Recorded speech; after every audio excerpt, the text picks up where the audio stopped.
வணக்கம் அன்பு உறவுகளுக்கு. நமக்கு நிறைய கால் வலிக்கும். அதாவது முழங்கால் வலி மட்டும் இல்லாமல், கணுக்கால் வலி இல்லாமல் ஃபுல்லாகவே கால் வலிச்சுட்டே இருக்கும். ஏன்னா நம்மளுடைய வேலைகள் தொடர்ந்து இந்த கடையில் வேலை பார்க்குறவங்களாம் நின்றுட்டே இருப்பாங்க. ஜவுளி கடை, மளிகை கடை அந்த மாதிரி. அப்புறம் தைக்கிறவங்க, அவங்களுக்கெல்லாம் நிறைய கால் ரொம்ப வலிக்கும். அது என்ன பண்ணுறதுன்னு தெரியாது. பிள்ளைகளை அவசரத்துக்கு ஒரு வேலை சொன்னாலும் எந்திரிச்சு போக மாட்டாங்க, கேட்க மாட்டாங்க. இந்த கால் வலி குறையிறதுக்கு ஒரு சின்ன டிப்ஸு. கொஞ்சமாக முருங்கைக்கீரை எடுத்துக்கோங்க.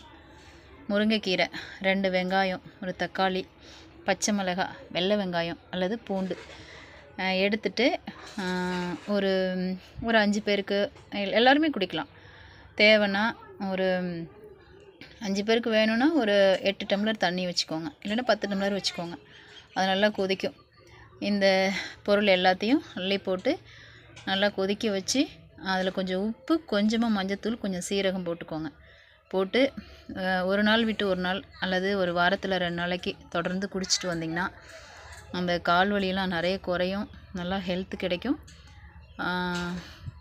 ட்ரை பண்ணி பாருங்கள்.